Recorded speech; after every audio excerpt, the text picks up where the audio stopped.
Hello there, ladies and gentlemen, and welcome to episode number 44 of Geeks Who Like Sports. As always, I am Ray Carcillo in beautiful Los Angeles, California. Join my best friend in the entire world over in Philadelphia, Pennsylvania, Lee Elias. Lee, how are you doing today, my friend?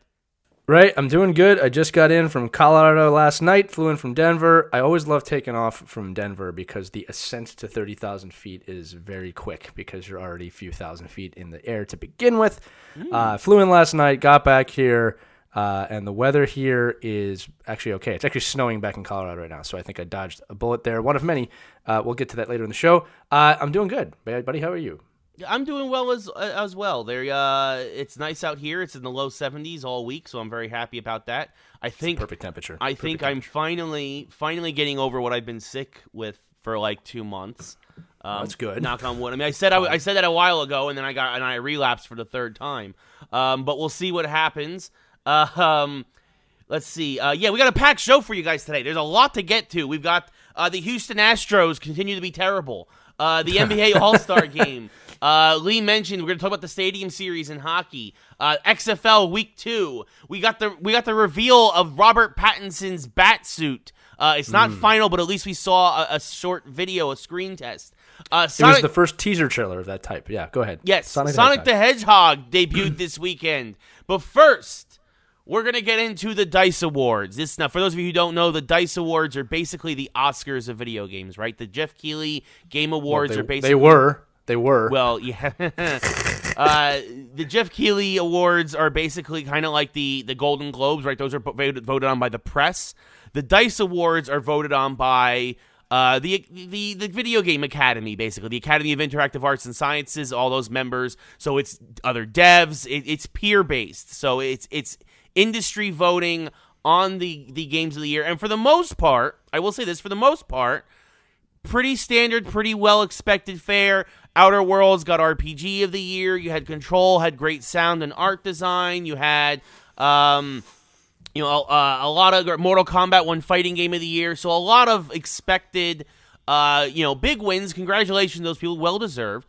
But it was a bit controversial. The Game of the Year selection was Untitled Goose Game.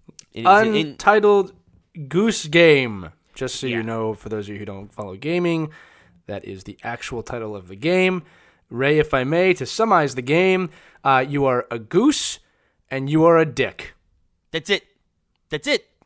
Yes. You solve puzzles by being a goose. That's a dick. That's it. That's the game. Before you go into your rant, because I know you have it, and you are the gaming professional, I don't want to follow you, so I'm going to go first. Out of respect for me. All right. I'm going to go for it. Look, here's the thing. This is my thought on that, and Ray will go way more in depth. I am not saying it's a bad game. Okay? It is, to me, it's kind of a mobile type game. I'm not saying it's not fun to play for people. I'm not saying it's not addicting. I'm not saying it wasn't developed well. It's not Game of the Year. Yeah. All right. There is some politics behind this or wittiness. It's kind of like we were talking about the Oscars last week about how it's kind of lost its way a little bit. I wouldn't put this on the complete same level as that. But no, because Parasite was actually a very good film. Yeah, I don't understand this choice. I'm actually hoping, Ray, you might be able to shed some light on that. I don't think you will. I don't want anybody like this is. I think this is important, Ray, and you can tell me if you disagree with this. I don't want anybody to think what we're about to say. That we're not saying this is a bad game. That's not where we're going with this. Okay, there's plenty of bad games out there. This doesn't rank there, but I don't understand how this game has ascended to Game of the Year. With that storyline and plot, unless it's a popularity contest. I mean, I just don't get it. Original idea. I mean, these are all things you could say about it, but Ray, here we. So there's two theories, right? I have two theories. The first is we'll say given the benefit of the doubt, where we call it the split vote. Yeah. This happens at the end of a game generation, console generation. We were at the end of a console generation. New consoles are coming this year. Last year was a lot of very good games. Mm-hmm. There wasn't one truly great game. Okay. So there is the possibility that amongst the several games that were nominated, that the vote was kind of split, and that some people were just like, I'll put Goose Game, and it somehow got about 20% of the vote, which this year, because everything was so divided, was enough to get it Game of the Year. There's that possibility.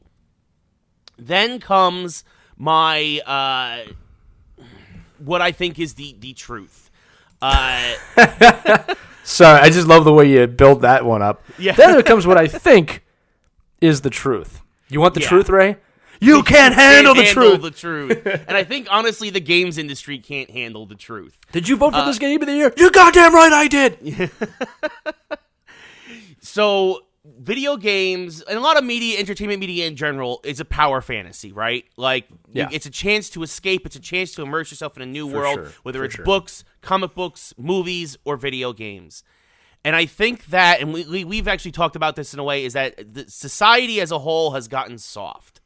Yeah. And I think that video games, and it's being so well connected to the internet and quote-unquote woke culture, I think that the reason why this game did so well is that it's the ultimate power fantasy that we've removed from ourselves, and it's just the ability to be a dick without having to worry about the ramifications of it. Yeah. And that's why people love this game so much. It's because it's something so basic, something so, ingrained in our human culture to just sometimes just be a jerk and tell people how you really feel has become so villainized, and passive aggressiveness has become so the norm in our society that something like Untitled Goose Game gets Game of the Year because it lets people just be dicks like they used to be all the damn time without having to worry about being lambasted on the internet, about being doxxed, about being about cancel culture victims. Like that's why Goose Game is so ingrained and so beloved by people. No, it's not the game where I get super telekinetic powers and can throw stuff across the room and has an amazing soundtrack and amazing art design and a badass female and hero. No, it's the game where I just go honk, honk. Honk. You know what I do? I have a car. I honk my horn. That's something which, by the way, is super vilified here in LA. Like, how I drive with people like, you use your horn? I'm like, yes, that's what it's for. It's a device on the car that's been there for 100 years to let people to wake the hell up. Like, and I'm sorry, it's just the damn truth. I feel that as a society.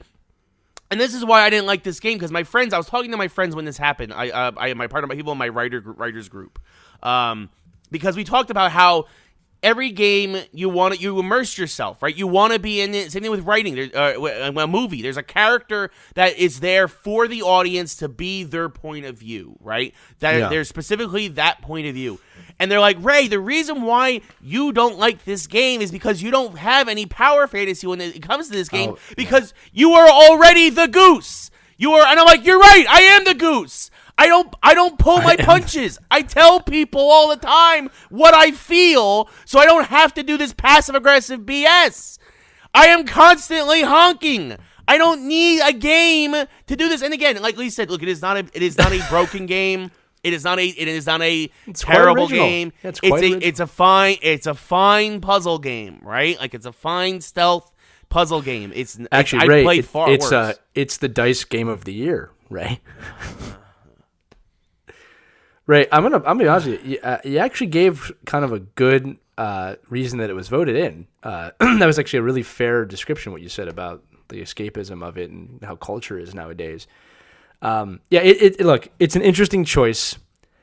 You dove into the psychology of it quite a bit there. We won't know for years. What I can tell you is that, or I should ask you, because there's a game that's been in development for a while that I've always wanted to play, and it's never been released. And I actually think now that this won Game of the Year, it's going to move forward. So the question I have for you, the game I'm talking about is called Peace Island, and essentially the point of Peace Island is you're a cat on an island and all the humans have disappeared. And the puzzle game is you have to find your human counterparts, but you get to be a cat in the game. It's intriguing to me. I don't know if it's a Game of the Year type thing, but now I'm thinking, and this is the question, Ray, this is going to change the landscape. Or it won't. But like, do you think this is going to change the landscape of gaming and how people look at things? Because it is such an intriguing choice. And I think it kind of spits in the face of some of the other developers and the work that goes into what they do. And this just seems to be like the artsy pick, right? But how is this going to change the face of gaming? Because as Ray said in previous episodes, the DICE Awards are really the top dog awards for gaming. It's not the cash grab holiday, time period. These are legit choices. The Game Awards are. I mean, these took place a little less than a week after the actual Oscars. It was in Vegas. It was a legit award show. I think that I'm afraid this is going to send the wrong message to a lot of folks out there. Yeah. Because how much did it cost to make that game? I mean, well, here's the thing: a smaller team. You gotta remember, it's a smaller team, right? It's not like EA or Activision or something who made this game and it like soared to the top. It's a smaller team, and look, much like movies, the video game industry now has a thriving indie industry, and the indie industry is fantastic. And there are some legit amazing indie games, right? Yeah. Like there have been times where I've had indie games. An indie game made my top 5 last year. Indivisible was a phenomenal game. It wasn't my game of the year, but it was a phenomenal game. Like I mean, and I don't think the idea that an indie can't be game of the year is viable, right? An indie can be game of the year. I just don't think it's this one. Well, because it's not. Yeah, it's. I'm sorry, it's just not that special. Well, it's not that special a game. This is my question to you. Okay, is that this opens the door for a lot of things. I mean, I'm trying to think of this from a business standpoint now, not an entertainment standpoint. If I'm a owner of a major studio, right? What I look at is, okay, these guys just won Game of the Year on a tenth of the budget with less people, so maybe I don't need to spend so much on my games anymore. Maybe like you remember when like MTV came out with The Real World and Road Rules and it changed reality TV forever because they were so cheap to produce, and now then we had to live through that for a decade before it got too much and then the internet kind of killed it. But like, I wonder if that's going to be one of the outcomes. I mean, these things have major repercussions, all right? Like this is if we looked at this more of a sports analogy, this is a massive underdog coming to defeat the Patriots. I mean, this is like. Yeah. Right. This is the Pirates or the Twins on the least on the smallest payroll in baseball winning the World Series. Right. It's Moneyball actually winning the World Series. Yeah, it's not the Astros for sure. Yeah. No, we'll get into more. We'll get into that later. But a very interesting choice. Yeah, I mean, look, it is what it is. Obviously, I don't have a vote, so congrats to the team. Obviously, the guys who won. Yeah, I won't take anything away from them. Yeah, but I just completely disagree with this, and I'm afraid that you're not going to lose AAA games, but I think that you are going to see a bit of a hesitancy now when it comes to people forking over the big money to make those big games. And it could turn the industry on its head. It's indie games for a while have been things that have been looked at. A lot of people have left bigger studios to go start their own smaller studios. It's not even just the large companies looking at it as bad. It's people within companies being like, I don't need to work for a corporation anymore. Yeah, I can go leave and start my own company, make my own game, and be Game of the Year. Yeah, and the thing is that. It is inspirational and it is great, but you also have to remember, look, folks, you also got to be realists sometimes. Yeah. For as many people as there are in the games industry, not everyone has a Game of the Year idea. And I'm afraid that, and especially in a society that is as woke as ours is becoming, I hate to use that term, that everybody thinks that they're going to have a pie in the sky dream and that it's going to come true. And it's going to lead to a lot of failures and a lot of unemployment. Right. We should make a game called Untitled Political Game. Right? And it's like, instead of just being a goose that looks like a dick, it's like, oh, here's a candidate finding the solution for healthcare and gun control. And you never find it. No matter what side you pick, you never find the answer. Lose. You always lose. And then, I think we're on to something here, right? Yeah. We could do that, and it's like, and you have to, raise money throughout the game and just blow it, and just, no matter what you pick, you never find the answer, right? I think we should do that. It'd be you want to talk about escapism and woke culture, right? Can you imagine, having to build the character in that game with all the gender options and You know, I don't want to go too far down this rabbit hole, but I'm saying we could have some fun with this. All right. This will be a conversation off the call. Oh god! And if you're the independent, you get a bro army to help you out.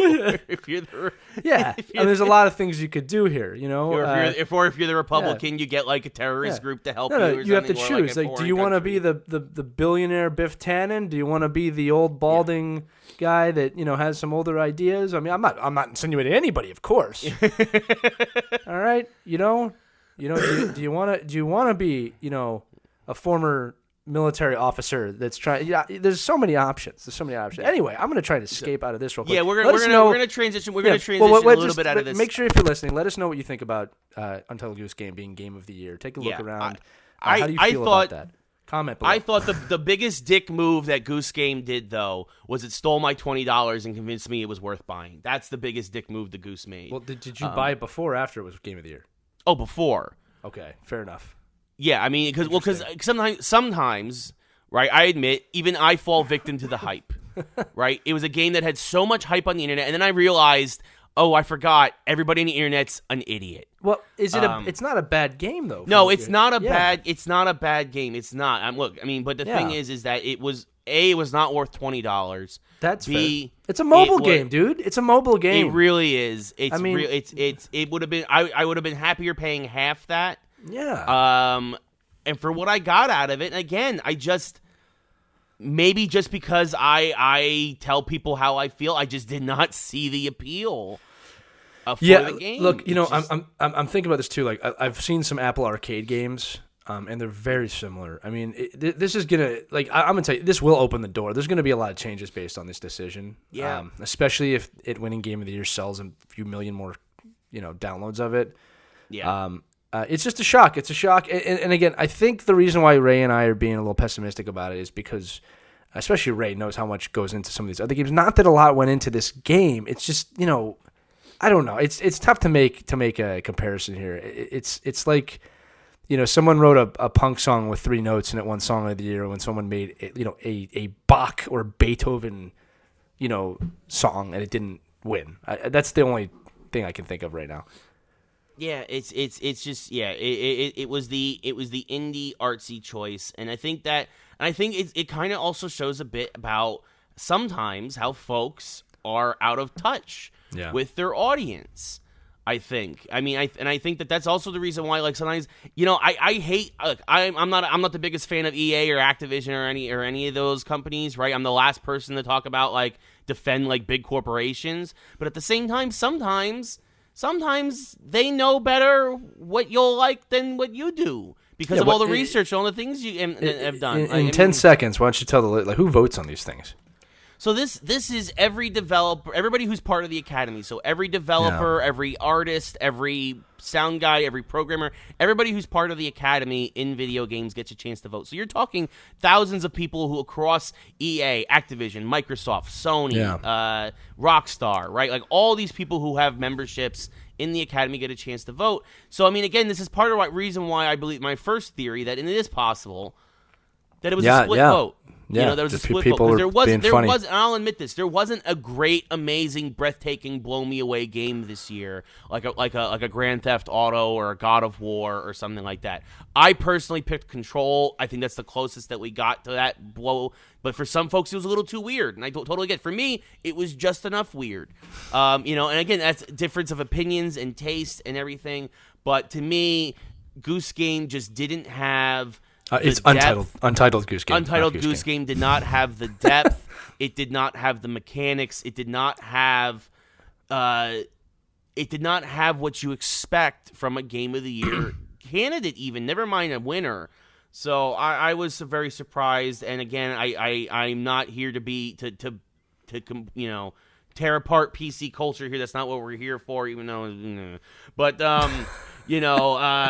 Yeah, so that's how I feel. Speaking of woke PC culture, thank God. Hey, Harley Quinn continues to bomb at the box office. Yeah, it's weird.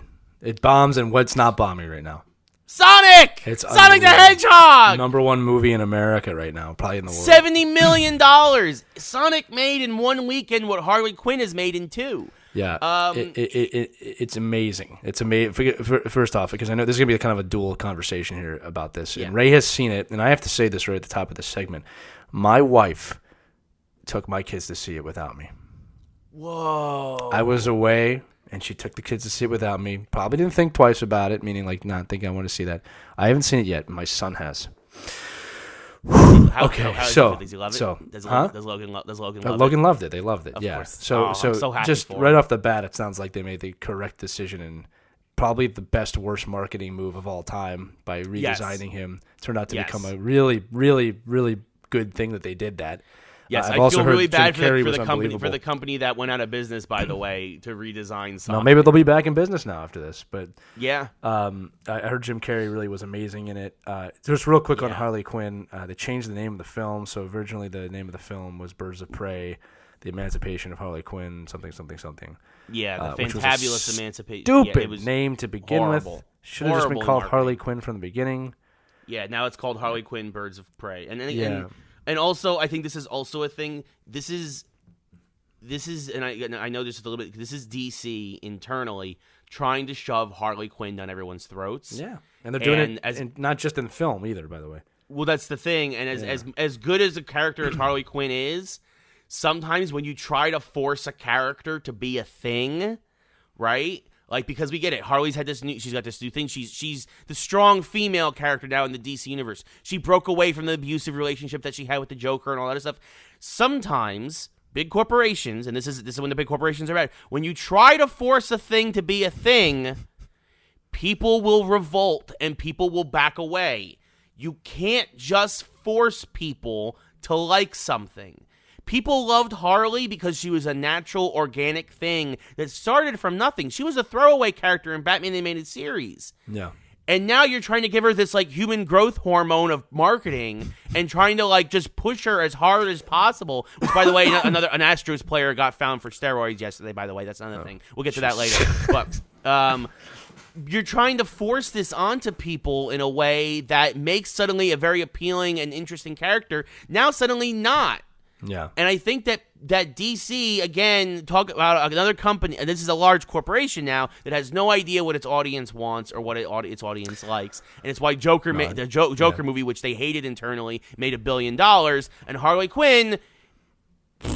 Spaghetti on the wall, man. That's how they're doing these. And, here's the thing is I still want to see it. I haven't seen it, so I don't like to judge things till I see it. I was interested. I think we talked a couple weeks ago about, like, this actually looks okay.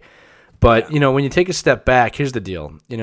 It's part of the Affleck and Cavill universe, or was. That's the problem. Nobody knows, and they've done so much work in reminding us that might not continue. It probably won't continue. So it's like, the audience is confused. Harley Quinn cinematically is not as strong as Harley Quinn is comic book wise or animated wise. All right. I haven't seen the animated show, but I've actually heard okay things about that. The animated show is actually very good. I will say that. It typically is, because DC does great animation. Right. I want to see this film. It's funny. I actually watched Suicide Squad again over the last week at some point. I enjoyed it more this time around because, like, I watched it without any of the hoopla and the thinking about it, and you know what I mean. And it was a little awkward to see Ben Affleck in it, but she actually did a really good job in that film. So I want to see it. Nobody's arguing. Yeah. Margot Robbie's a terrific actress. She is, and she's a terrific Harley Quinn. Yeah. It's just, it's amazing that Sonic blew this out of the water, and now what's happening is it's eating itself alive. I mean, online now it's not popular to go see that film, and everybody's making fun of it because it's not doing as well. And it's like, which I don't. It's funny to me because I don't really understand that. If we're not, I gotta say this, if we're not careful. As bad as DC is, if you're not careful, if we all start to eat the industry on itself, it will go away. All right, and the golden age of geekdom will be gone. Now, personally, I think Marvel will come in and save the day once again. We have to remember this is the longest we've ever gone without any real Marvel hype. Yeah. Okay. And again, what I mean by that is, I know we know, and I'm not going to go into this fully today, but I know we know that, like, Black Widow's coming, and there's things with Morbius and Spider-Man and Venom. But we're gonna have a big talk about that down the road. Trust me. I'm not trying to get into it now, but what I'm saying is we have to remember, like, there's no continuation right now of the Marvel timeline. It's just we're waiting for the new timeline to start. Right? Typically, between Marvel films, we know where we're going. Right? I mean, we're getting a prequel. The next big Marvel film's a prequel with Black Widow. Like, it's still it'll tie in, though. It'll tie in, Yeah. though. You guarantee it will. All right, the thing I'm trying to say is that the Harley Quinn film doesn't do it. It's not anywhere along that. Like, it has no direction. No. Yeah, you don't know what, like you said, you don't know what universe it's part of. You don't know where it's going, who it's going to be with. It's going to be, it's an absolute mess. I am looking forward to the massive, massive Sonic resurgence that's definitely about to happen everywhere. All right, games are coming, more movies are coming. Again, I haven't seen it. This is a spoiler-free show. Ray, you saw it. I'm guessing you loved it. Yes. No, if they don't make a sequel, they are throwing money away. Like, this was terrific. It was a lot of fun. Everybody gave great performances. James Marsden was funny. Jim Carrey was classic Jim Carrey. Like, I mean, it was, which we haven't seen in a while. It was easily digestible. It was like I don't know, like 95 minutes or something. Like, it was like you felt like a kid again. It was really, really good. And and also, by the way, shout out to the little kid who went to see Sonic dressed in a suit and tie and made a big event out of it. Good for you, little man. I am super impressed, and I wish I did that as a little kid. I instead wore a doofy Sonic the Hedgehog hat. Yes, you can find it on Ray's Facebook page. Yes. Maybe when we do our spoiler cast next week, because you have to see it, Lee. You have to go see it. I will. I'll ask Logan if he wants to see it again. Maybe you have to take Travis or something. No, I'll just go see it again with my son because it'll save me from having to see Frozen again. So I'll do that. Yes. Oh, much better than much. Yeah. I don't watch. No. Frozen's great. Frozen 1 and 2 were great Disney films. They were wonderful, wonderful films. But I have to hear those songs every day, every single songs in Sonic day. You don't understand. We got out of Let It Go, and then into Known came out, and now I have to listen to that, followed by Let It Go, because they won't let it go. Yeah. Okay, I'm over here singing Huey Lewis and the News. Don't take money, don't take fame. Need no nickel card to drive this train. Kids have no freaking idea what I'm singing. I know. Okay, they never. I mean, Logan knows Back to the Future, but. I know, because you trained him well. You trained him well. I love Idina Menzel. I do. She has a wonderful voice. But this is like when they tried to get Saddam Hussein out of his castle by playing Metallica for 4 days straight. Yeah. Okay, I've had enough. Yeah. Oh God. Snow glows white on the mountain tonight. Not a footprint to be seen. It's a system of isolation. Ray, I'm gonna scream. The special effects were great. Sonic looked great. It was really well done. Also, there's a lot of Easter eggs. I'm going to say one that's not spoilery. They part of the movie takes place in San Francisco, and if you look closely in one of the scenes, one of the streets, there are some real streets, and then there are some fictional streets. And one of the streets, Green Hill Zone. No. Although, again, not spoilery. Don't Sonic tell me. Land. Don't tell me. Yeah. Okay. Don't tell me. Can I just tell you the Easter egg? It's real quick. You don't like when I keep cutting you off like this? Yeah. Go ahead. The street is named Mega Drive. That's funny. I get it. Because the Genesis, the first system was Sonic on it, or Sega Mega Drive. That was followed by the Genesis. That was a nice little Easter egg, a nice little thing. Also, the fictional town in Montana that Sonic lands in when he comes to Earth is called Green Hills. There we go. So they had to do it. They had to do it. Yeah, so there's a lot of little nods and winks and everything that, like, if you look for them, again, this isn't spoilery to the plot or anything, but it's nice little homages to Sonic past and Sega history and everything. They did a really nice job of it. It's a great movie, folks. Honestly, go see. If you're a fan of video games, if you're a fan of Sonic, if you have kids, or even if you don't, if you just like the Sonic games growing up, honestly, Sonic deserves your money. DC doesn't. Now here's a real question: does Echo the Dolphin at all come out of the San Francisco Bay at one point in the film? No, but that would have been really funny. That would have been really really cool. Echo the Dolphin coming to theaters 2022. Yeah. We have to save Atlantis. What a great game that was. Anyway, that was a great game. I don't think it would be a great movie, but it was a great. They need to bring Echo back. Unless they did it like Disneyfied it and animated it like a Finding Nemo movie. No, there's no need to do the movie of Echo the Dolphin. I'm just saying. Yeah, I mean, he doesn't speak. He just uses sonar the whole time. So yeah.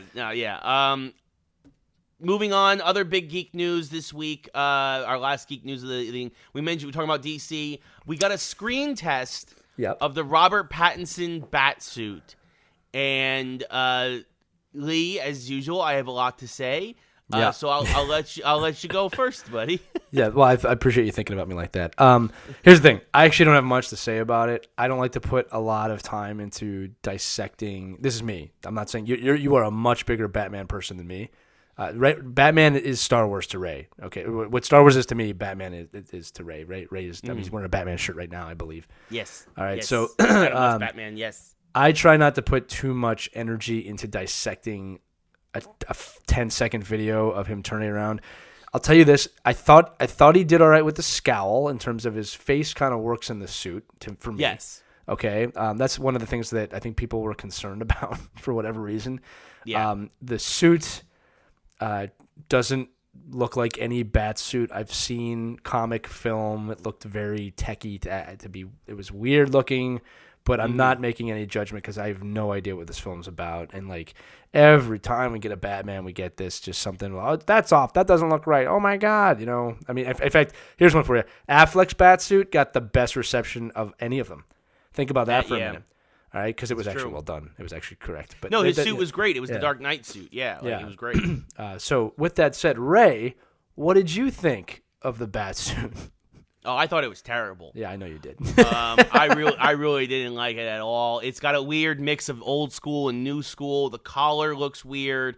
I hate the idea that he took apart the gun that his parents made and turned that. Is that what that is? That's what that is. And I didn't know that. I didn't know that. That's the idea, is that it's the gun that killed his parents and he takes it apart and turns it into the literal bat symbol. Oh God. Like. Okay.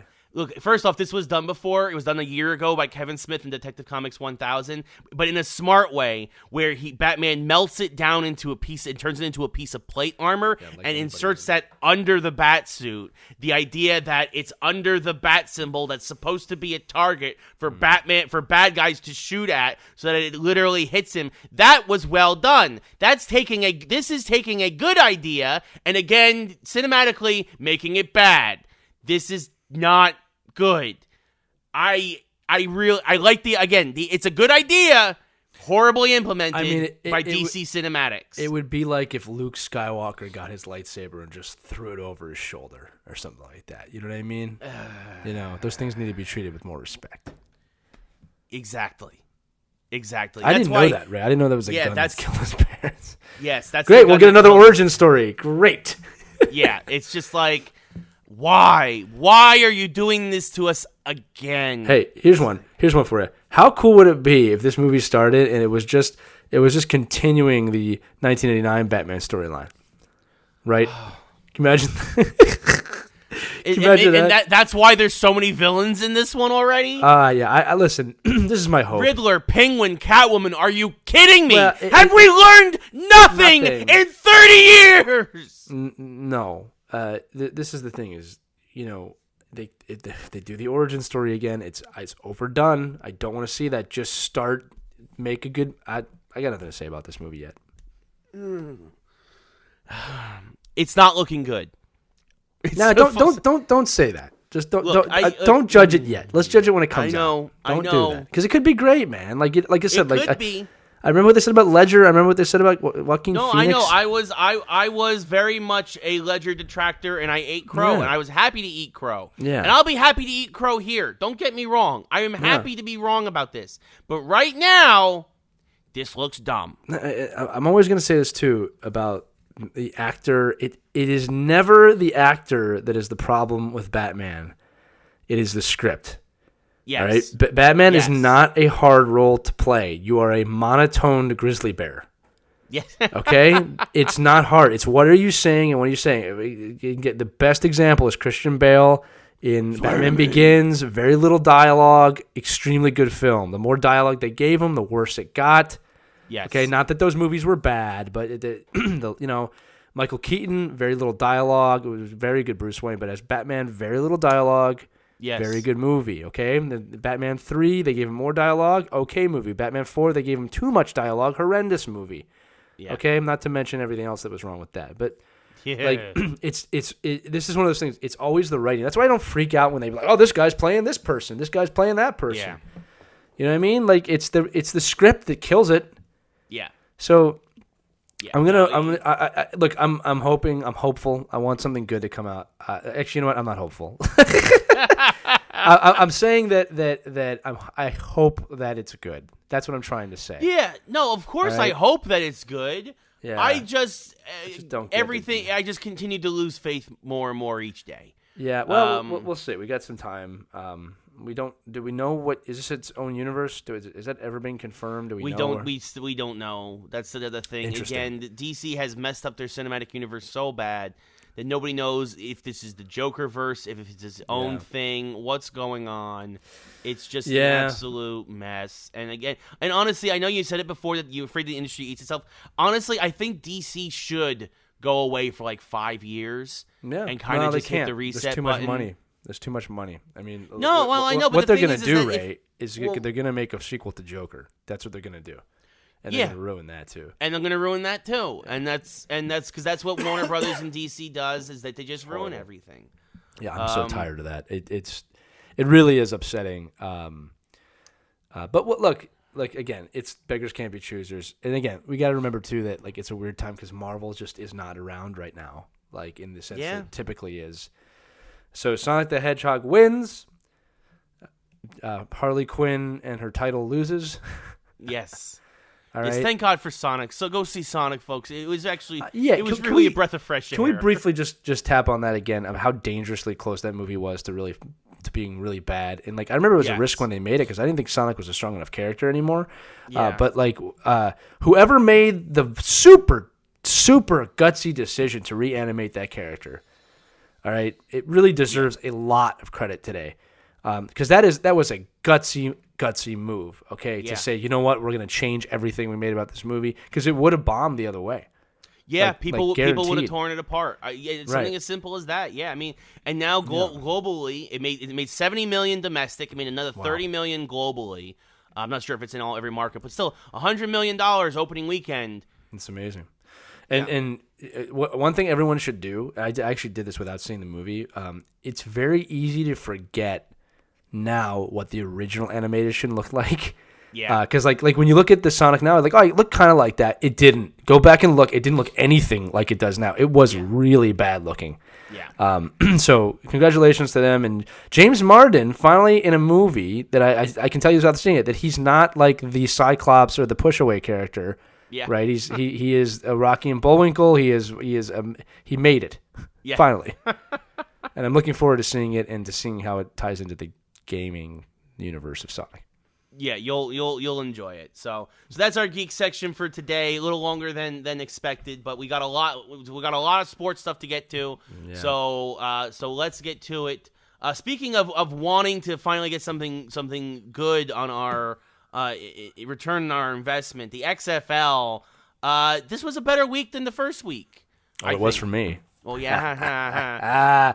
Yes, Ray, for me, I'm going to say it. Ray and I picked teams. Ray is a New York Guardians fan. I defected and said I'm going to be a DC Defenders fan. And 27-0, Ray. Yeah. 27-0. Yeah, it was an ugly game. You know what? Also, for me, it wasn't an ugly game. Like, I don't get to talk crap on you too often because we don't really do that. But this is our sarcasm coming in. But Jones, great game. DC Defenders, only undefeated team now in DC this year. Yeah, it well, I mean, it's also hard because only undefeated team in Washington DC right now, Ray. Deal with it. Yeah, it was a really ugly game. Kevin Gilbride showed why he couldn't make it as a head coach in the NFL. For the Guardians, he never got past offensive coordinator for the Giants. And honestly, it reminded me a lot of when he was offensive coordinator for the Giants, where some days he looks great and amazing and everything's clicking, and other days you're like, what are you doing? Yeah. And the fact that Matt McGloin called out the offense at halftime in the interview, which I thought was great, by the way. He didn't even really call him out. He just said, look, we need a whole new game plan. Yeah. And again, as somebody who watched Kevin Gilbride as the Giants offensive coordinator for almost 10 years, I thought that many games with Kevin Gilbride as the offensive coordinator being like, we need a whole new game plan on offense. Yeah. For him to get benched for that, screw you, Gilbride. The guy was right. Put Williams in. Yeah. I mean, you were getting shut out, you were getting destroyed, you were getting nothing offensively, and it wasn't the players. It was the fact that once again Kevin Gilbride installed a game plan that it wasn't working, and he's like, "Well, ride or die. I wrote it, so we're gonna ride or die with this. We're not gonna adjust whatsoever because I'm Kevin Gilbride. Look at my mustache."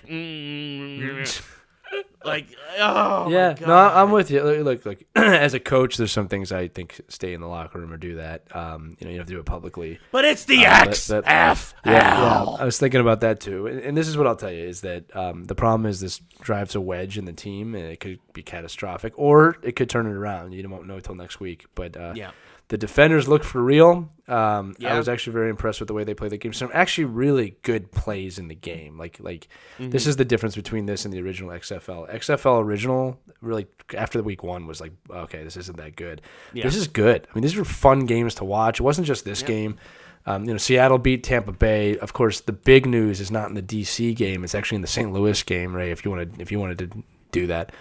Yeah, I mean, the St. Louis game was the first ever XFL sellout. Yeah, they sold out in St. Louis. And folks, if you don't think St. Louis wants their football team, you should have seen the turnout and the animosity and the fandom at the St. Louis game this past weekend. They again. This is when millionaires and billionaires don't understand like the people that they play for, they work for. Like the fact that the Rams ownership moved from St. Louis back to LA for the sake, really just for money, just for greed, just for the sake of playing in a larger market, and because they wouldn't get the new stadium that they wanted.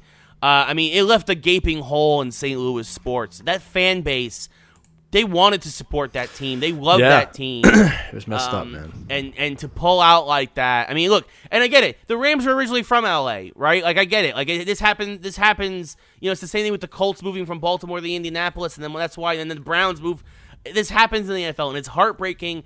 I love the documentary when they talked about the 30 for 30 by ESPN. They talked about how when the Baltimore Colts basically packed everything up overnight and moved to Indianapolis and just like stunned Baltimore, right? Yeah. And like it's devastating to any city when a franchise leaves. Well, especially like that. Yeah, especially like that. I mean, so the fact, and San Diego's going through the same thing right now without the Chargers, and for the same thing, right? Like people forget. I get you have these billionaire owners who are like, well, I want a new stadium, blah blah blah blah. You know what? It's not easy on taxpayers or a city and an infrastructure, especially if you're not LA or New York or Chicago, to have that infrastructure to do that to people. It's not easy. Now look, I'll say this. I don't know anything about St. Louis, but I was at Qualcomm once before. The Charger Stadium was absolutely a dump. They definitely needed one. But at the same time, you got to try and work with the city somehow. You can't put it all on the city. And when you're a billionaire, you should pony up some damn cash. Yeah, I agree with that too. Like, 100%. It's like, I mean, that's why as much as like people like hate and crap on the Yankees, a lot of new Yankee Stadium came out of the Steinbrenners' pockets. Yeah. Like it is what it is. But here's the thing about that, and like a lot of people see them as the evil empire. They did that purely out of pride. Yeah, like so that their name is attached to that team forever, and not, beyond what it already was, like literally and figuratively cemented with the team now. Yeah, you know what I mean. Exactly. So that was a now you cannot talk about the Yankees without Steinbrenner in the conversation for history. And again, I guess other owners think that they can do that anyway, but I'm with you, Ray. I think that when it comes to the financials, I mean, the owners really do need to put up the ante there. And I'm not saying that there shouldn't be some tax stuff done. I'm not saying that the city shouldn't pay for anything, but most of these stadiums now, and you hear it's the same story every time. It's the same story every time about how they get the people to pay for it. It doesn't work out, and it's interesting. But it's a statement too that there was a sellout in an XFL game, and that these people are buying in. It's week 2. We got a long way to go. We said this. We're going to take this week to week. This league could make a major downturn all of a sudden. It's not looking good for a couple teams in terms of talent wise, but it was never going to be a 4-way split like that anyway. Yeah. Also, in the game, LA lost again. LA is now and St. Louis lost, by the way, to Houston. And a great game in a shootout. 28-24 was a great game. Yeah, that's the best part. Yeah. Also, a one possession game that ended up going the other way. I can't think of who LA played now, but LA got the first 3-point conversion in XFL history. But also, somebody should be in charge of math on the sidelines because the LA coach forgot that he was down by 10. They were playing Dallas, by the way. Dallas. Dallas. So Dallas beat them. I think it was 25-18. It was 19 to 15 at that point. You're down by 4, not 3. So getting a 3-point conversion, although exciting, you were still losing. And and ended up still losing. Dallas's run game looked absolutely dominant. I understand why now LA fired their defensive coordinator because they look like an absolute shambles on defense. Dallas they could not their run game could not be stopped. It was old school football. They controlled the clock. They ran the rock. And they won that game pretty easily. So here's another stat. Just of the 4 games, only 3. I'll say it positively. 3 of the 4 games were 1-score games. When you keep in mind the 3-2-1, the 9-point PAT thing. Yeah. The only game that wasn't close was DC versus New York. But this is a good thing. Every game was winnable by the other team, right? Yes. And there were some amazing plays. Go watch some highlights. This is good football so far. 2 weeks of good football. All right. Oh yeah, even that, and it's not the offense's fault completely. Like Josh Johnson made his debut for LA. He was hurt week 1. 2 bombs, absolutely. Yeah. The two of the touchdowns that LA scored were just absolute bombs. Beautiful passes, great throws and catches, and super. Quick strikes. Again, it wasn't enough, but it was some good football this weekend. Much better, I would say, than week 1. You still had some mistakes. You still had some bonehead plays here or there, but you're definitely seeing guys starting to get into football shape, as we'll put it. Because you got to remember, and Lee, you mentioned this last week, there's no preseason for these guys. No, game 1 was preseason. They had a little bit of a camp where some of the teams saw each other, but that was about it. Yes. Keep in mind, look, there's a 10-week season plus 2-week postseason. There's just one round and then there's a championship for obvious reasons. Yes. It'll be, again, you got to go week to week. You got to go week to week with this thing. And also something that the XFL does, which is interesting, is it's called Team 9. I don't know if you know about this, Lee. Team 9, which is 40 guys who are ready to go at any given moment. They practice just as much as everybody else does, but it's basically like a pool of guys that when somebody gets hurt, they immediately pull them up and they're game ready. They're good. Well, they're at least they should be game ready as you can get via just practice, right? So that is an interesting thing. If any transactions have to get made, we haven't really seen any big injuries or anything like that. Although we have had some folks get released already. But speaking of transactions, I want to get into something that came up this week because it was reported in the Post, and this is official. The New York Rangers have named Igor Shesterkin. Czar Igor. I'll let you have it. I'll let you have that one. Czar Igor. We've got Alexander the Great. We've got King Henrik. We've got Czar Igor. Right, those are our 3 goalies now, and the Rangers have a bit of a conundrum because they have 3 goalies. One, a future Hall of Famer. One in Alexander Georgiev, who is really could start on some team. Very much a Cam Talbot. Stellar backup, probably start in a couple of teams, but probably just a very high tier backup goalie.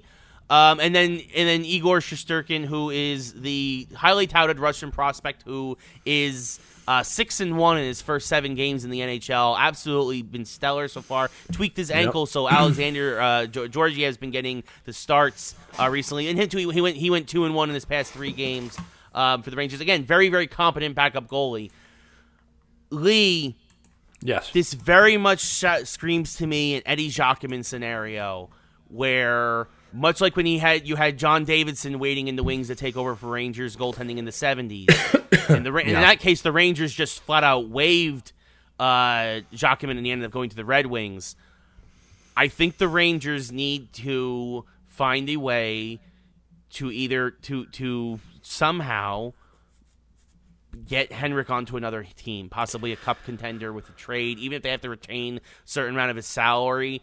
I think that it's just the right thing to do considering how much he's given to the franchise. But it's clear the Rangers are part of a youth movement. They're starting over from not starting over. I mean, they're still competitive. They're not going to make the playoffs this year, but at least they play competitively. I think it's time to move on from King Henrik, and I think we have to trade him somehow. Well, there's a lot of factors that go into decisions like this, okay? Number one is Henrik Lundqvist, what he wants, right? If he doesn't want to leave New York, he's not going to leave New York. There's a lot of reasons why he might not want to do that. That's number one. So if he just decides, I don't want to play anywhere else, I mean, he might not ever play again, but that's going to be his decision to make, number one. Number two is if he does decide... Clause, yeah, if he does decide to waive his no-trade clause, about to say, Ray, sorry, whatever... Right? If he does waive his no-trade clause, then he's going to have to say to the Rangers organization, look, I only want to go to one of these teams. Now, the problem is when you're a goalie at a trade deadline, unless there's a major injury, those other teams probably don't need you. All right? Nor do they need an aging, future Hall of Famer. So what you have to look out for if you're a Rangers fan is one of these goalies, most likely on another team, is going to get injured, and they're going to need a new goalie in net. That's probably the team he would be traded to if he decides to get traded. The other thing, too, is what are you going to get back for him? The problem with when a goalie gets injured and you're trading him is that the trading team has the upper hand. Now, some things people should know, especially sports fans out there, typically when teams trade in professional sports, it's not a one-up scenario like the video game. Right? Both teams are typically trying to help each other. It's not as. I mean, don't get me wrong. If you give them an advantage, they're going to take advantage of you. But it's not cutthroat. Like a lot of people think that when you see this in fantasy sports all the time. Like just stupid trades. Yeah. Right. And at the NHL level, at the pro level, it doesn't work that way. They're trying to make both teams better. So if the Rangers are going to give up Henrik Lundqvist, they're going to want a lot of prospects in return. Right. All right. As Ray said, playoffs are a long shot at this point. You're 10 points out of the top wild card spot. And the Metropolitan Division is, I mean, just to give you guys an idea. It's so stacked. I mean, if the Flyers are the second wild card spot, but if they win the next game, they're third in the Metropolitan. So it's one of those things of like they're gonna have to jump over Carolina first off, right? Florida's ahead of them too, and it's just unlikely that those teams are going to flop. Even with a couple games in hand, the Rangers there's just so much ground to make up. And mind you, the Rangers are 5 games above 500. The Rangers, that's the thing. The East is just so competitive right now. You know what I mean? Like, I mean, if the Rangers were in the Western Conference, the Rangers would actually be much closer to the playoffs. It's true. This is what I'll tell you about the Rangers right now is that typically around this time of the season, there's a little bit of a cutoff, meaning that there's a clear division in the standings of 4 to 5 points that like you kind of know those teams are out. And the Rangers are super in danger of being below that line. They have 64 points. Florida has 68. As you said, they have a game in hand. So the next, I mean, if they don't go on a wild winning streak here, it's done. Right? That's the thing. They'd have to really win like 10 in a row. Yeah, if they could win, I'm going to say it's more. If they could win 10 in a row, that'd put them up at the 68 game mark. You're in a spot, but it's unlikely. But look, I've seen like St. Louis, man, dead last year at the All-Star break, wins the Stanley Cup. So you just don't know. But yeah, look, if the Rangers can get some really good young prospects or get some young players, and Henrik wants to go somewhere, and I'm a big fan of Henrik, so it's one of those things. If he doesn't want to go, I respect that. All right, I just really hope the Ranger fans are as respectful as you are. I've heard people saying like, get him out of here, and it's like you have no right to say that about Henrik Lundqvist. Your team has thrived because of him. You should be happy that somehow you have 2 other capable goalies to begin with. That doesn't happen. This is a problem that most teams would kill for. Flyers. No, we have a goalie now. Which is you have amazing. A goalie now, but for a very long. Shut your face. Shut up. I don't want to talk about it. So we'll see. We'll see. I mean, the Rangers do need a little bit of a regime change here. And again, as an NHL person, the proper way forward is to trade and to get prospects and rebuild that system. Right.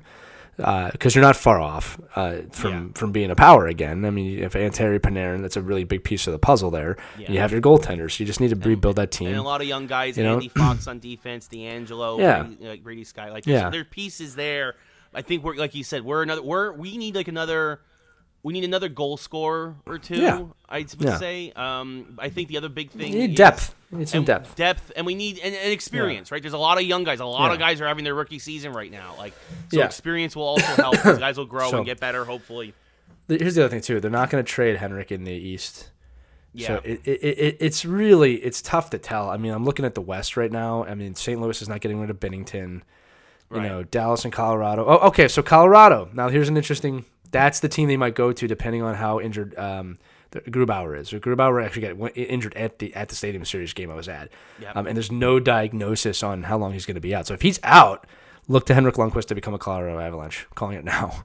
Yeah, I mean that's the other thing. And then other people are also talking about trading Georgiev, and I really don't want to trade Georgiev. Well, it's one or the other. It's one or the other. No, Yeah, for sure. But as much as I love Henrik, I don't want to trade. We have been blessed as Ranger fans to have a series of amazing goaltenders who have backed up Henrik over the years, who then went on to start at other teams as we traded them.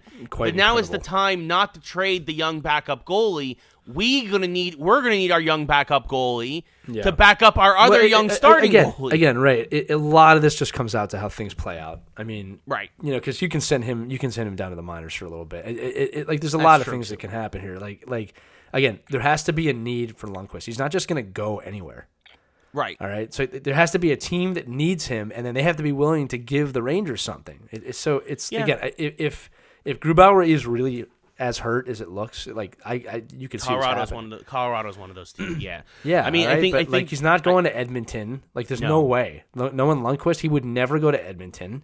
Yeah. Like you also have like he's not going to Vancouver. I mean, it's just. Yeah. I mean, maybe I doubt. It's just highly doubtful he's going to want to go that route. You know what I mean? And the thing also to consider is Georgiev is also Georgiev's contract expires the same year as Lundqvist's, which is after next season. Georgiev would be a restricted free agent, which means if the Rangers gave him a qualifying offer and then a team signed him anyway, the Rangers would get draft pick compensation.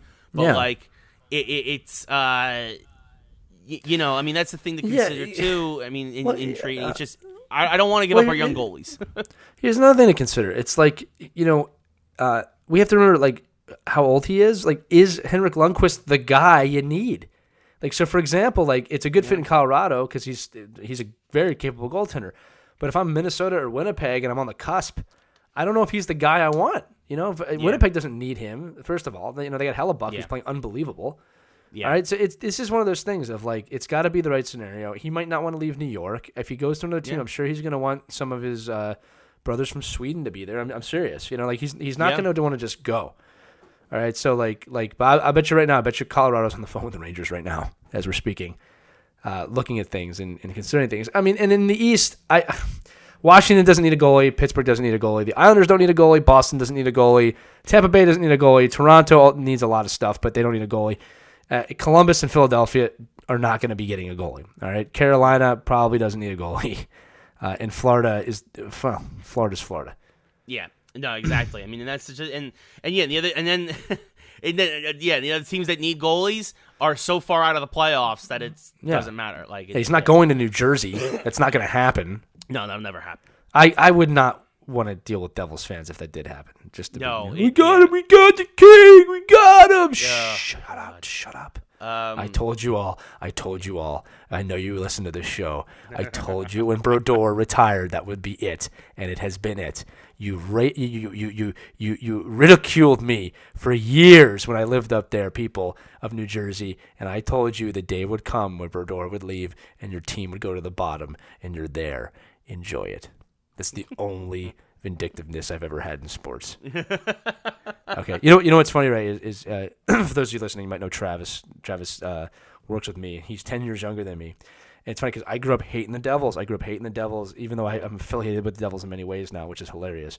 But I grew up hating the Devils because that was the rivalry. And he's never hated the Devils. It's always been Pittsburgh for him. That's the difference of a generation, right? 10 years later, it wasn't the Devils 10 years. In his lifetime, it was Pittsburgh. But I want to remind you, Devils fans, Brodeur isn't there. You know where he is?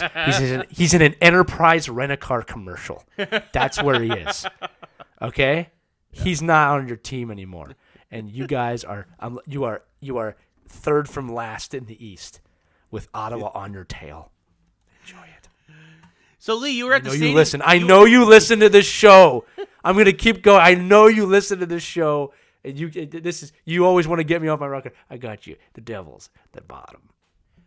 So, Lee, you were at the Stadium Series this weekend. And speaking I of was, Colorado, Ray. Yes, I was in Colorado. Tell us about that. Well, it was very interesting. So I had a unique experience there. So just to bring it together, the game itself was okay, just as an okay game. Wasn't anything special. Yeah. LA ended up winning first hat trick in Stadium Series outdoor game history with Tyler Toffoli, winning the game 3-2 in the last minute, actually. So the game itself was fun. The atmosphere at the game was phenomenal. It was a massive celebration of the U.S. Air Force and the Armed Forces. They had a 107-year-old World War II vet come out. Then they, in unique fashion, they did the flyover before the anthem for him. So they gave him the flyover, which I thought was really, really special. Which was flyovers are, if you've never seen one, they really are powerful and amazing. I mean, it makes you stop. And then I'm thinking, well, what are they going to do for the anthem? They had 2 parachute guys come down with flags into the stadium. It was amazing to really see it live. Like on TV, it's cool, but seeing them come, like, because we could see them as like way before anybody on TV did, you know, right. Which was really cool. Like they're parachuting with the flag. It was really cool. Devils suck. And anyway, they came down, and then the game was great. Now, what happened was this: before the game, and I was in Colorado Springs visiting someone. We got in, no problem. You have to keep in mind, my wife was in the Air Force, so we have base access. So it's a little easier for us to kind of get around the base. So we got in. And they're parking us, and I realized the parking lot's in mud, like it's dirt, and it had just snowed in Colorado a few days before, and it was melting, so it was really mucky, all right? And we parked, and then we went to the fan area, like that fan experience, and that was in mud. Yeah. And the lines were really long. They were like 2 hours to do anything, right? And like, you know, it was cool. It was cool. The cup was there. I mean, it was, but I'm like, this mud's getting worse. Right, so I made the decision with my team here. I'm like, guys, let's kind of get out of here. This is not going to get any better, right? And we had access to the VIP experience for lots of different reasons. But so we were able to go into like the officers club and kind of have lunch, and it was a very nice experience. I'm not going to lie to you. It was really, really well done. So we got out of there, and then we had a bus take us to the stadium again. So this is all on base, but we had a shuttle that could take us right to the front gate. So we went to the front gate, got in, and I'm sitting there, and there's just traffic lights everywhere outside the stadium because you can see for miles around.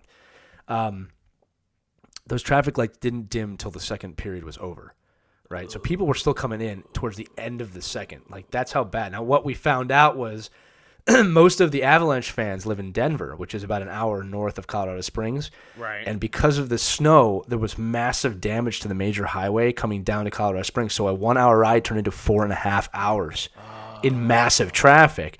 So what happened was people were leaving 2-3 hours before the game thinking I'll get there with plenty of time, and they missed the whole game. Some people missed the whole game. Like they didn't get there, right? So that happened, and then at the end of the game, we walked out, we got on the shuttle, went back to the VIP area. That was not the experience for most people leaving, all right? There was no direction, massive traffic getting out. There was no cell phone reception, so you couldn't get an Uber or a Lyft. So people started walking out, and in a massive tragedy, what we're guessing is one of these guys was probably inebriated and fell off a bridge and died, right? So a fan died after the game leaving the base, and it's just turned into this kind of like everything outside of the game itself it's a mess, right? Not to mention, like, it was mud. So the mud was bad in the beginning. I can't imagine what it was like at the end. The only safe thing was that it probably froze a little bit because it got down below freezing at the game a little bit. Right. But people are calling for the NHL to give them their money back. And, like, here's the thing. I taking a step back here, I don't blame the NHL for any of this stuff. They can't control the weather. They can't control Colorado roadways. Yeah. Somebody from Colorado said that, like, look, we had no choice. We had to fix these roadways. Like, this could break your axle. That's how bad some of these potholes were. Yeah. Right. And then the other weird thing is that, it's like the people, like, how could they mess up the parking and stuff so much? Look, this is a Division I football stadium. They have events there all the time. So my guess is that this was just a perfect storm of weather, disgruntled people, and maybe some poor planning, maybe, and it was a perfect storm, and it ended up really ruining the day for a lot of people. Yeah. I personally don't put that on the NHL. I don't think the NHL is responsible for the parking or the venue. No. In terms of anything outside of the game. Inside the game was really well done. I'm going to tell everybody that I really enjoyed my experience. I also really feel bad for people who couldn't make it. Yeah. There was a woman in front of me who got there at the start of the second. She left at the beginning of the third because she had to get to she had to get somewhere in Denver, and she's like, it's that type of stuff seems like a nightmare. I mean, his tickets were $200-$300, Yeah. Right. So it's going to be interesting to see what it does to Stadium Series in the future. I mean, there's a lot to learn here for everyone involved. I felt bad for the Air Force that they have to deal with, obviously someone dying, which is horrendous. But the nightmare is going to come back on them.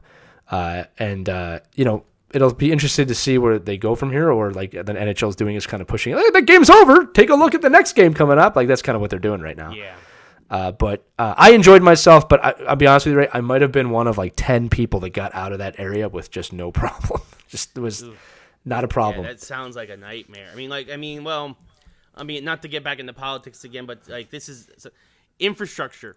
Infrastructure in the country needs to be fixed. It needs to be fixed for years. Yeah. It just doesn't matter. That's sad that it absolutely ruined a lot of folks' days and that poor guy. Oh, it was bad. And again, like I want to say this again, like they had to repair the roads. Like they didn't have a choice. That's why I said like this is like almost like an act of God. I mean, they couldn't control what happened.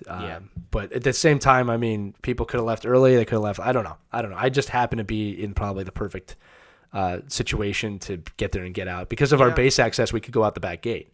Yeah. So we didn't even go out the front gate. And yeah. But yeah, that again, I had a good experience, but I really do feel for the people that didn't. People were comparing this with Fire Festival, which I thought was kind of funny. They said it's the NHL's Fire Festival, which it's not that bad, but it was muddy, dude. It was a little could have been done better. So I want to ask you something, because for me, I completely forgot. Yes, Ray, the Devils are bad. I know what you're going to ask. They're really bad.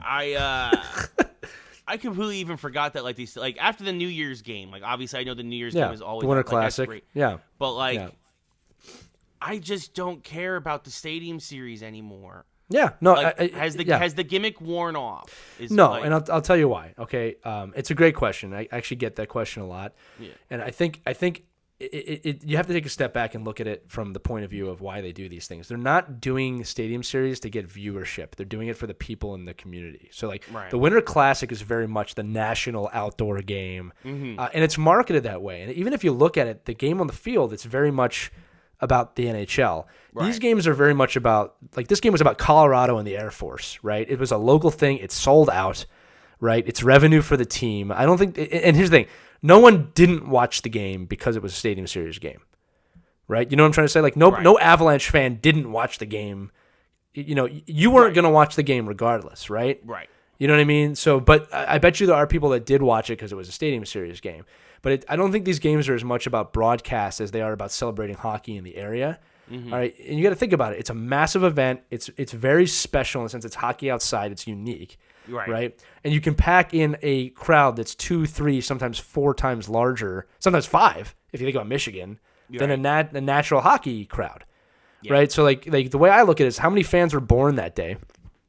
How many people brought their kids, right? You know what I'm trying to say? Like how many people that was their first game, or hopefully not the one that just happened, because I would never go again. But the Stadium Series is, if you really look at them, they really celebrate the local area and what that team's about. Because I don't watch all of them either. But again, you're not losing anybody from these, and and you're definitely not losing any money, right? So that's my answer. And the Stadium Series games are a little bit different than the Winter Classic. People really have to remember that the Winter Classic is the national outdoor game. You watch it; it's usually a really good matchup, right? It's something special.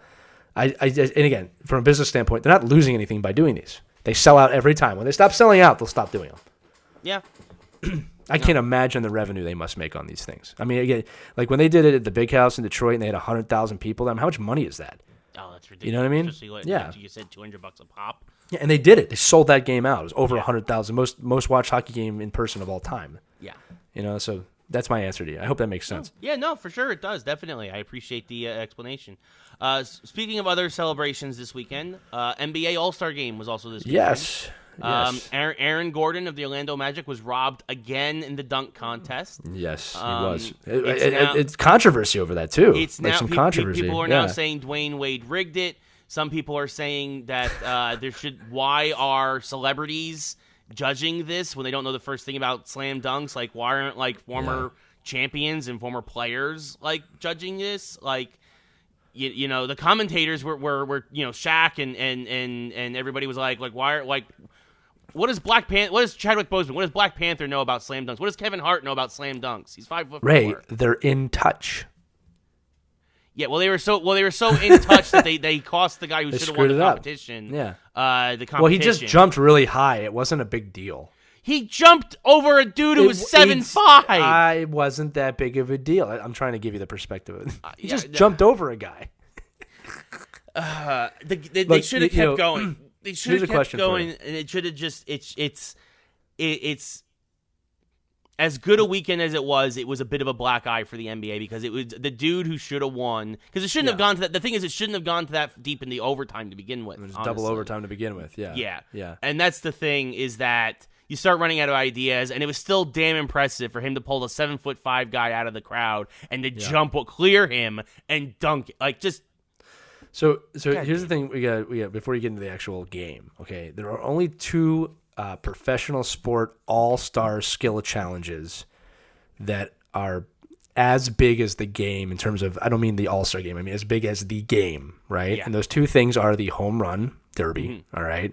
Yep. All right, that is just as big as baseball in my opinion. It's a very, yes, I don't want to say serious contest, but if you win that, it's a big deal, all right? And the players that win it want to win it bad. Yes. All right, that and the slam dunk contest. Yes. All right, and I think that you're absolutely right. Now, baseball has an obvious advantage where if it's not out of the park, it doesn't count. It's very clear, yeah. All right, so basketball has judges. I think you were 100% right that this needs to be rethought a little bit, and that celebrity judges are really cool. But this is becoming bigger than that, right? That celebrity judges are fun when I'm watching the NFL do a dodgeball competition, which they did. Yeah. Okay. Or they're fun when I'm watching the NHL do like, breakaway challenges because it's not that serious. It doesn't, you know what I mean? Yeah. Even in the NHL version of this, a breakaway challenge is not as serious as a slam dunk contest. You do need people that know what they're doing. The people that should be judging this are people that have won it in the past or Shaq. Barkley, you know what I mean? Yeah, and Jordan, Shaq, Barkley, like, come on. Anyone who's played. Even Nate Robinson, what's he doing? Like, I mean, 5'9" There's Nate. Plenty of people. Well, he won it because it was him because he's 5'9". He jumped over. Dwight Howard, I think. Yeah. The point is that this. Yeah, you're right. They need to rethink this and take it a little more seriously because the slam dunk. Those guys want to win that, man. They really want to win. In fact, what's his name? He was mad. Gordon he was really real mad in his press. He says, "I'm not doing it again." He said, "I'm not doing this ever again." Yeah. And here's the thing: some people rip them like, "Oh, it doesn't matter, man. You're being fickle." I'm like, I don't blame this guy. Like, this is this is not a normal all-star. It's not like the 3-point competition. Yeah. You know what I mean? It's like where you might win that. It's not unfair. This is ridiculous. So I'm with you on that. Yeah. So that was sad, but you know what? It got quickly kind of swept under the rug a little bit.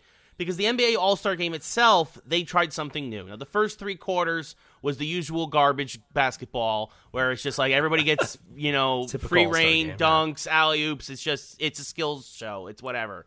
In the fourth quarter, though, they turned off the clock, and they changed the rules. Now, at the time, the score was 133 to 124 in favor of Giannis's team over LeBron's. Now, what they did was that they said, okay, so the high mark right now is 133. You're going to play now until you reach a certain score, which is 24 points more than that. So Team Giannis needed to score 24 points before Team LeBron, because they were 9 down, could score 33 points. And suddenly the game got very competitive, very chippy. Guys were fouling. They were taking offensive fouls. They were taking charges. Like it looked like a game. It looked like a real NBA game. And this is what it should be, because these are the best guys in the world, in the league right now. It was great basketball for the most part. Yeah. I was surprised by how many foul shots these guys missed. But it was really, really good basketball, and it was good defensive basketball. And Team LeBron ended up coming back and winning. They outscored Team Giannis 33-22 in that final quarter, and and Kawhi Leonard was MVP. The first ever Kobe Bryant MVP award, obviously named after Kobe after the tragic events of a few weeks ago. And it was actually really, really entertaining. I wonder if the league doesn't try and do this from now on, and instead of just doing like one quarter, just be like, first team to 100 wins. Yeah. That'd be get rid of the play clock and do first team to 100 wins and like actually see and like have it be like it felt like watching a street ball game, right? Like in New York or something, like in Harlem. It felt like really chippy, and it mattered to these guys. Like these guys really wanted this, and I think it's the first time in a long time you've got that feeling from guys. You get it from a group of guys, especially in basketball in the All-Star game. So here's what I'll tell you about professional athletes, and I've been around enough of them to make this call. They are the most competitive people you'll ever meet in your life, and they compete with everything. Everything. Doesn't matter what it is. And they need to do that in order to operate at the level that they do. The problem with most all-star competitions is you take that out, right? You take the competitiveness out. Right. Because for many different reasons, guys don't want to get injured, guys don't want to be there, right? There's no, you don't win anything, right? For the most part, you know what I'm saying? So it's right. easy for these guys to get light. Now, if you put something on there that's going to make them competitive, and most of them get competitive, you're going to get a good game on your hands, and that's what this did. So I think that I don't know how I feel about it fully yet. I like that what you're saying. I think that if I'm a pro sports league, you have to find a way to make these games competitive where the risk of injury is minimal. In the sense of I can tell you right now that except for the team hosting the All-Star game, most owners hate these things. It's a chance for someone to get injured. It's a chance for someone to get tired. All right. And this is why Alex Ovechkin sits them out so he can get a rest. Yeah. Right. Which might have been a bad decision because he hasn't scored at all since, but he will. He'll get his stride again. But yeah, anytime you can ramp up the competition, it's pretty cool. The NHL offered $1 million prize for the team that wins the All-Star game. Yeah, they go pretty hard now towards the end. Well, in the NBA, it's $300,000 for charity. So yeah, just find a way to make it competitive and work. But I actually applaud the leagues when they try something different. I like it. Try something different because we're not watching the normal one, right? Yeah. Try something different and see if it works. No, I had no interest in the NBA All-Star game, and then I saw on Twitter. They were explaining the rules because the Twitter was doing a live stream of the NBA All-Star Game, which I love, by the way. I love that Twitter does the streams of sports now because it just I was on Twitter and I was like, perfect. This actually sounds really interesting. I turned it on and I watched the NBA All-Star Game really for the first time probably in like a decade. I watched the slam dunk competition, but the actual game itself, this is the first time I watched in forever. Like that was it was good. It was really, really good. So, all right, so one last thing here. We're running a little late. A big show today. Told you we had a big show. The Houston Astros. Oh, God. Sorry to end on a down note. It's getting worse. Folks, it's getting worse. But it gets worse. First off, they had one guy test positive for steroids yesterday, so he'll miss the first 60 games of the year. Way to go. But also, they had a press conference where they... So bad. It was the most. Look, I'm an act. I dabble in acting. Like this is the worst acting I've ever seen. Ray, I am not reading this message. I am sorry. Really sorry that this happened. Me and my teammates feel so bad. Oh God. Who orchestrated it? The PR person for that team should be fired after that. Honestly, yeah. I mean, Jim Crane, the owner, contradicted himself on back-to-back statements. Massively contradicted himself. He's like, I don't think this had any effect on the game. And then he's like, it had a massive effect on the game. And it's like everybody's just like. You're just How can you say that? And Dusty Baker is up there. Dusty Baker wasn't part of the team. He was hired to replace the guy who got fired. Why is Dusty Baker there? Because, Ray, unification. Yeah, I guess, but it was bad. It was bad. It was really terrible. bad. Bregman looked terrible. Altuve looked terrible. They came up with this garbage about that he had a fresh tattoo and it didn't look good, so that's why he didn't want to rip his shirt off.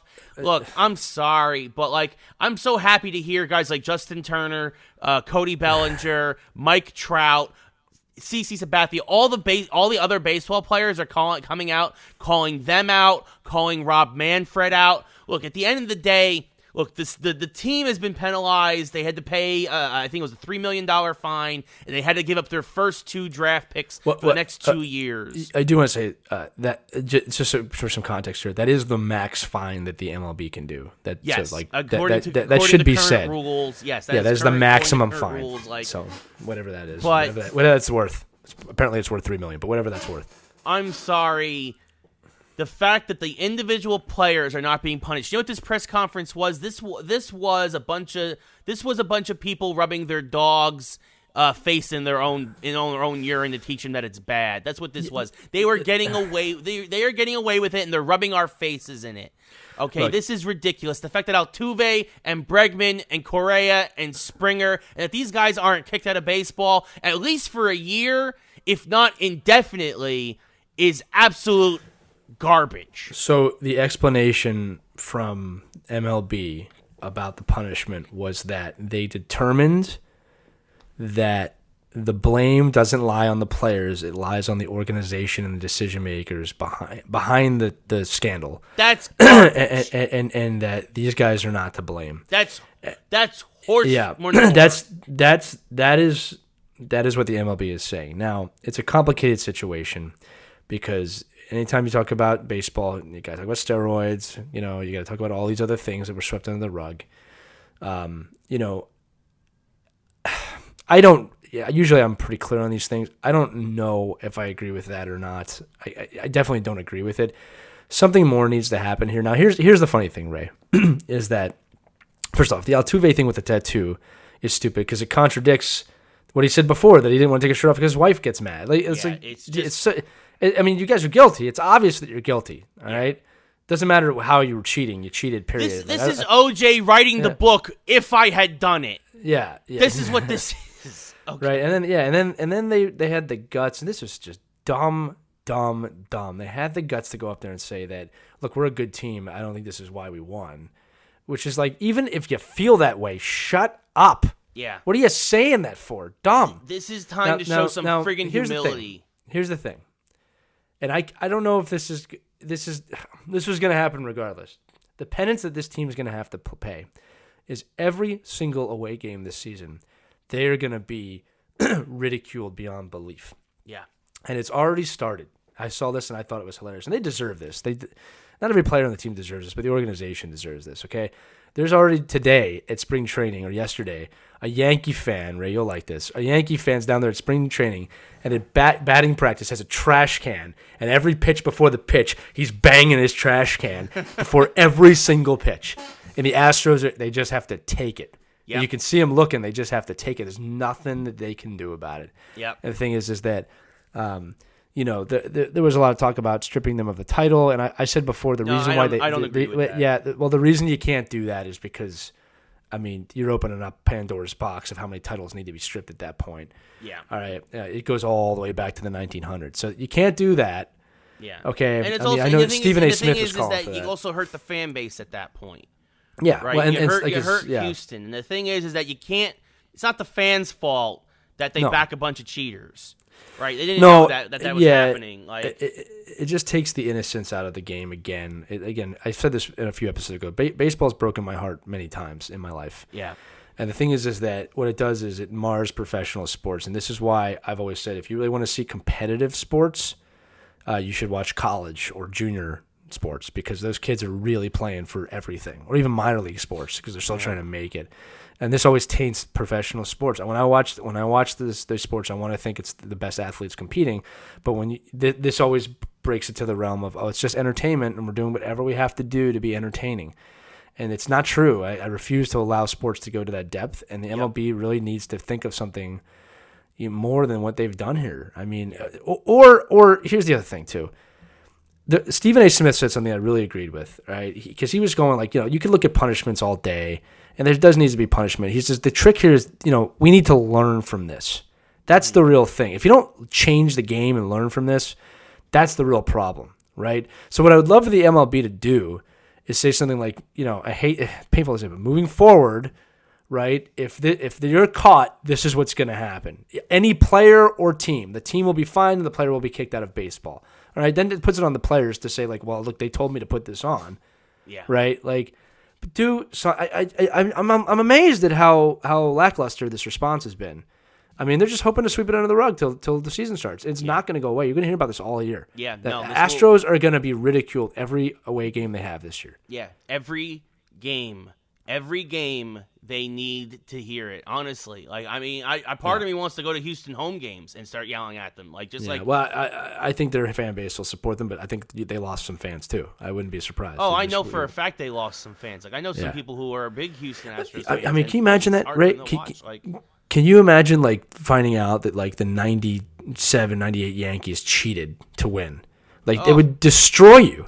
Yeah. Or the Derek like this is like Derek Jeter had a mic in his ear and he was it was like what would that do to you? Like, you know what I mean? I think about it with my own team. Game that year, like I mean, it just he knew if the guy was swinging or not. It would devastate me. Like my teams, it'd be like if I was in a Super Bowl and the other team knew every play that we were going to run before we ran it.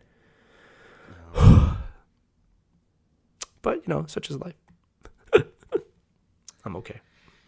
Speaking of football, that leads us to we could get it. We could talk about this. We could bash the Astros for an hour.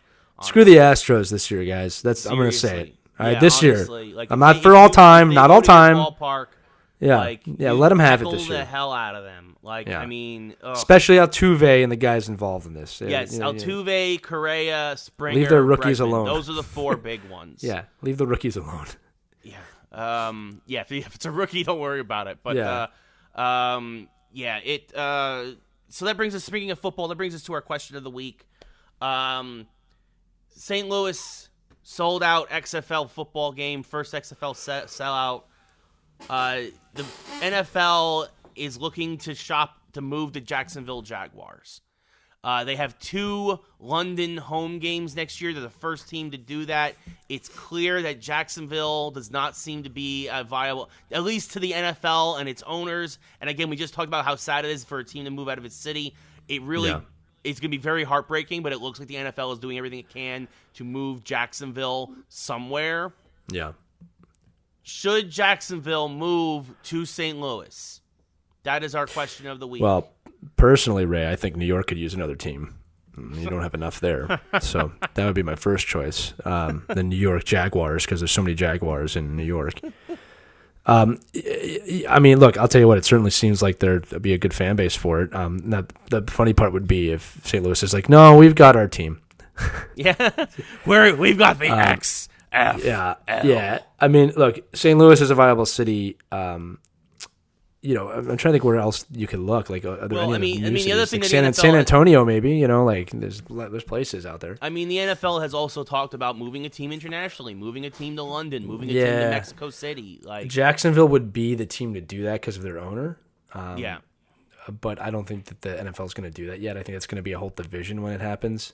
If it happens, look, they'll go where the money is, and St. Louis wrongfully lost that team. I mean, that was a complete money situation. They were very upset when the Rams moved. It's very similar to when the Sonics moved to Oklahoma City. This was not like, it wasn't like the Atlanta Thrashers, which were like a failing team and nobody cared. This is that was a beloved team, and if you go to St. Louis, you still see Rams stuff. Yeah, you know what I mean. Like I still see it. But yeah, look, they're selling out XFL games. They clearly love their football out there. It's a sports city right now. Yeah, I mean, it was always a Cardinal city for the longest time, but the Blue, everybody's up on the Blues, obviously right now, and Kansas City's not that far. I mean, I imagine it must have been really hard for some of those Rams fans this year because Kansas City's winning, and it's that's their team now, yeah, at least geographically, right, so I think it's a viable option that they should explore. Or the people in Jacksonville need to wake up. Yeah. Florida has too many teams to begin with. So well, that's the thing too. I mean, Florida has 3 teams. I mean, and it's arguable. Jacksonville. I mean, that part of Florida though. I mean, we've talked about this before because you lived down south for a little while. That part of Florida is very much college football. That's the thing. They don't care as much about pro football. Well, here's the thing. For those of you in the non-Florida area, Ray's not. They don't care. Yeah. If you ask them down there, who is your football team? It's not going to be an NFL team. All right. It's going to be an SEC team. It's going to be Bama. It's going to be, Gators, Auburn, Gators. Yeah. It's Tallahassee. I mean, it's just so Seminoles. You know what I mean? It's not an NFL team. And if you ask them who their NFL team is, it's Saints, Jaguars, maybe. It's not. Maybe Atlanta. It's very split between the Saints and the Jaguars. Actually, more Saints people, I believe, than Jaguar people. Well, where I was living, it was. I mean, if you go in the Florida Panhandle, definitely. But yeah, there's more Saints fans than Jaguars, but that's because they've won. Yeah. Right? And New Orleans is just a more fun town. I mean, the Jaguars. Yeah. The Jaguars are the one of the youngest teams in the NFL. They've only been around for 25 years. Yeah. So I think it's definitely like anything. I took a business approach. If St. Louis wants it, if they're gonna have to do a campaign, they're like, look, do you want a professional sports franchise? Yeah. They shouldn't market it as, it's the Jaguars. It's like, do you want a sports franchise? Because we'll give you one. Yeah. Because football works in St. Louis, clearly. Yeah. Clearly works. So yeah, I would look at that, or a new team. That's the other option. Yeah. Well, I mean, then you get into the problem if you expand. I mean, because that is my one thing is that we did talk about earlier. Like moving, anytime a franchise moves from one city to another, it devastates the city that leaves. And I think it would even devastate Jacksonville to a degree. Well, what about Oakland? Yeah, it devastates. Yeah, I mean that's terrible. That's terrible. The Raiders that might be a city looking for a team too. Yeah, I mean that's the thing too. Yeah, I mean like that's possible, and that's. Ooh, that'd be one heck of a slap in the face to the Raiders. It'd be hilarious. That would be Las Vegas Raiders, man. That's next season, right? Yeah, next season that starts. Yeah, Vegas is becoming a sports town. They're gonna have all four sooner than later. No, for sure. Well, I mean, I think that finally people are over especially now that gambling has become legal everywhere else. And that's a whole other question for another. Yeah, it's old news. Old news now. Yeah, exactly. I mean, it's about time. I mean, the only thing about proper expansion is that the NFL really has it kind of worked out with 32 teams, right? 8 14 divisions. I mean, you'd have to. Well, that's what I was saying. If you're gonna add a team in Europe, it's got to be a 4-team division. Yeah, you're gonna have to add a lot of teams. You're gonna have to expand massively. You're gonna have to expand to like 40 teams. Yeah, like because you'll need you need 2 4-team divisions. That's before the great NFL XFL merger of 2026. Well, there you go. There's your 8 new franchises. Where the DC Defenders take on the DC Redskins. Actually, the probably Defenders would take over the Redskins if they keep playing the way they're playing. Yeah, that's true. Hockey. Yeah. You have the Capitals, Washington, D.C. You have the Capitals. Yeah. But and they're good. They are good. But anyway, you know what else is good? This was a good episode, my friend. Yeah. Well, screw the Astros. Yes. Screw the Astros. The Devils suck. Untitled Goose game is mediocre at best. Oh man, yeah. This is like the hardest negative episode ever. Like I just want to say this again, and then I'll let you close it out, Ray. I typically, and Ray will back me up on this, I'm usually very respectful of teams and players and athletes, and like I understand that world. The reason why I'm so down on the Astros is just because they deserve everything that's coming to them. This was devastating on so many levels. All right, it's rare that I say screw a team, but screw that team, really. Yep. And any team that does that, even my own, okay, it's just not okay. Yeah. This was a good episode, my friend. This was a good episode. A little bit of a downer, but a good episode overall. We touched on a lot of different topics. We'll be more happy next week. Yes, we will be back to our normal, joyful selves. Hopefully the universe. Yeah, next week will be our Sonic spoiler cast because you'll see. Yes, that'll be nothing but good things. I promise you. Yes, I'll have a full report on my son's first time playing ice hockey too. We'll get into that. Nice. That's something to look forward to. Yeah. So. No, So as always, for Lee, I'm Ray. Thank you everybody for listening. Of course, as always, join us on Facebook, Geeks Who Like Sports, or geekswhoLikeSports.com. Email us at geekswhoLikeSports@gmail.com. Follow us on Twitter, Geeks Who Like SP1. Follow us on Instagram, Geeks Who Like SP1. And listen to us wherever broadcasts are heard. And keep an eye out for Untitled Political Game coming to a console near you in 2030 never. On that note, for Lee, I'm Ray. Thanks for listening, everybody. We'll talk to you next week.